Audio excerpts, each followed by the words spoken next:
Welcome back to Gabbar-Alahah's book collection and review, where I, Gabbar-Alahah, gives you an inside look at my 200 plus book collection. This is part 2 of the illustrated Encyclopedia of Healing Remedies by C. Norman Shealy, MD, PhD. If you haven't checked out part 1, please do so in this video right here. All right, you guys, so let's talk about Ayurveda. What many of you may not know about is that yoga actually has a sister science called Ayurveda that is just starting to gain awareness. In fact, in historical timeline, Ayurveda predates yoga. So before diving any deeper into this subject, I just want to make one thing very clear about this book in general. I don't agree with everything that is in this book, and there are some things that are in this book that do actually contradict the tenets of scripture for those of us who are an Israelite. I don't plan on covering every single detail of this subject that is contained within this book, but I do want to point out some things that I do think that are useful that are from this section. So what is Ayurveda? Ayurveda is a holistic system of medicine, meaning that our mind, body, and spirit are all taken into consideration in the diagnosis and treatment of illness. In the West, we have long believed that each of us has the same anatomy, physiology, and disease process, but it has become increasingly clear that this approach does not take into account our very prominent differences, including our mental attitudes, our lifestyles, and our fundamental energy or spirit.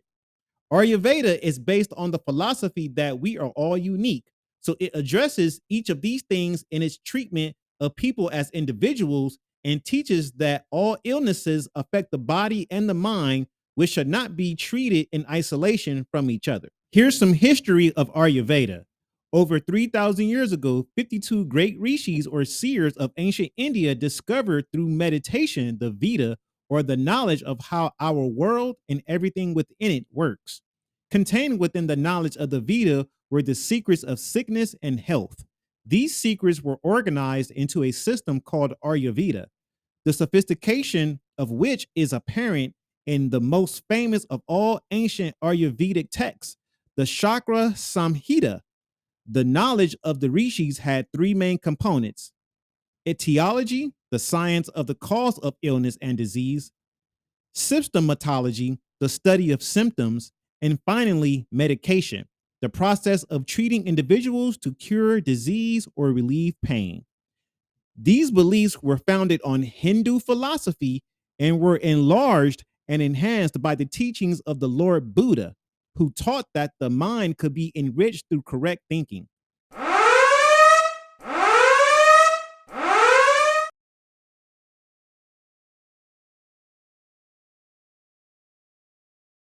Today, Buddhism is one of the fastest growing belief systems in the West. The Eightfold Path of Buddhism encompasses right understanding, right concentration, right livelihood, right mindfulness, right action, right thought, right effort, and right speaking. Another important Ayurvedic text, the Shushruta Samhita, offers guidance on surgery, surgical equipment, suturing, and the importance of hygiene during and after an operation. Detailed medical information is teamed with common sense advice on how to live a healthy and meaningful life. In Vedic philosophy, our lives become meaningful when we strive to fulfill our potential, but that cannot be achieved without basic good health.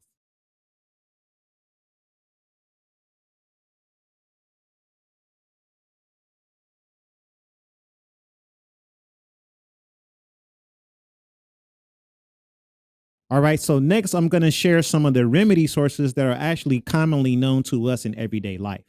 As you see here to your right, you notice that they have the calamus root. Now, the calamus root is in scripture. Here's the Bible verse.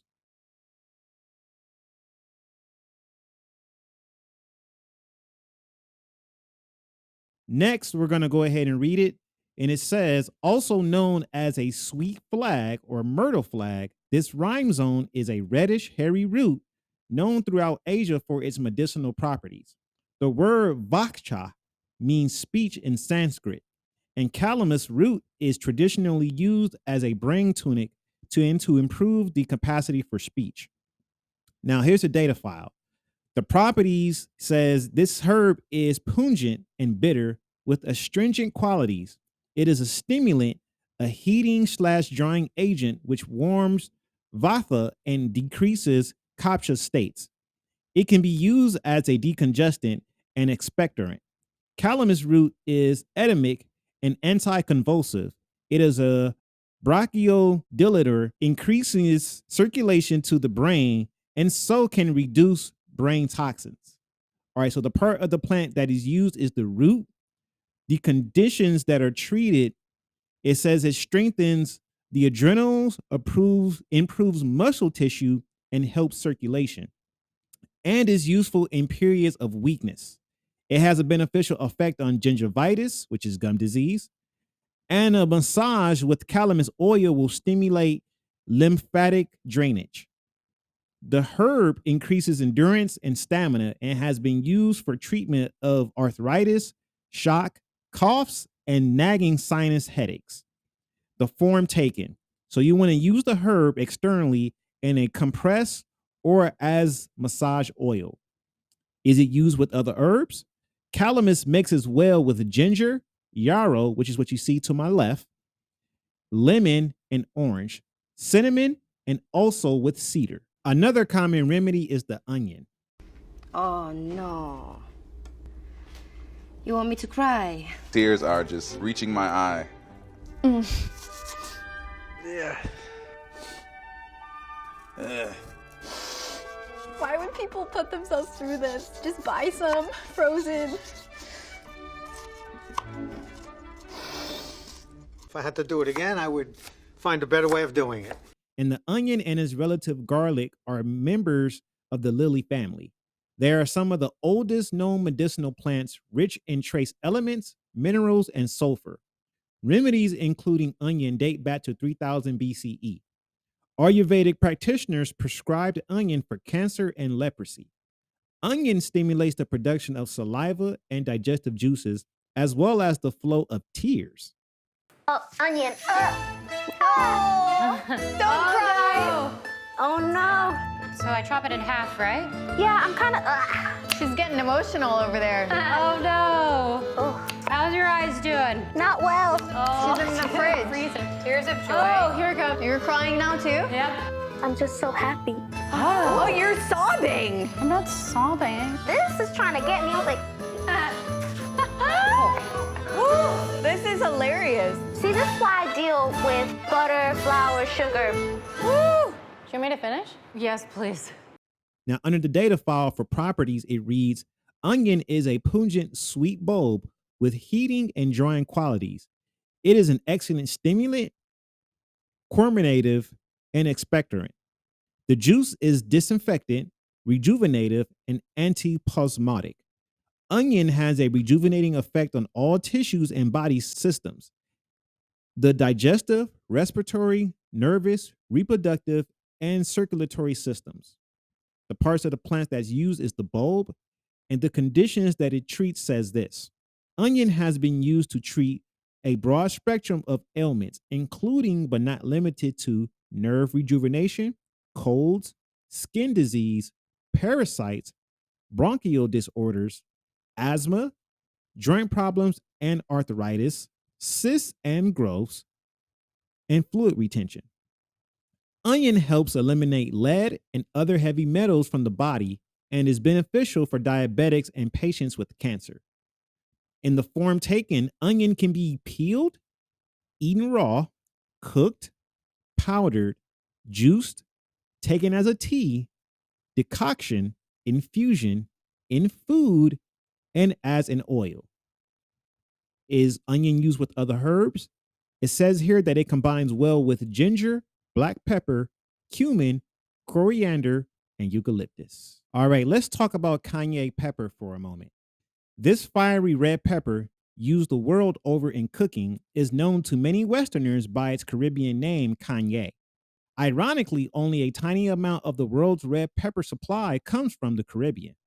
India and Africa are the main producers. One traditional cayenne prescription is to put the powder into socks to warm cold feet. Now, under the data file, it reads under properties, that cayenne pepper assists digestion by stimulating the flow of saliva and stomach secretions. It is analgesic and warming, increasing circulation. It has strong digestive, carminative, and emetic properties. Cayenne acts as a decongestant and as an expectorant. Parts of the plant used is the pod.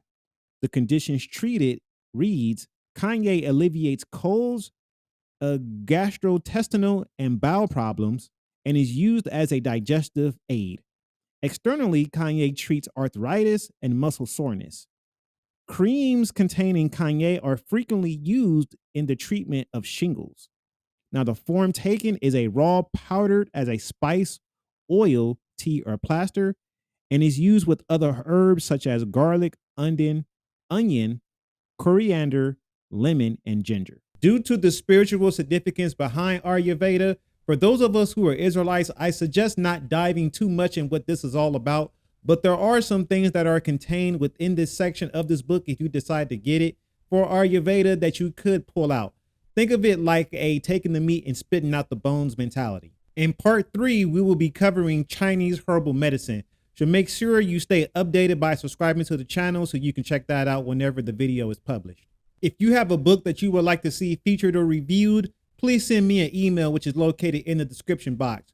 With that being said, once again, guys, make sure you subscribe to the channel. I am Gabbar-Alahah, and Shalom.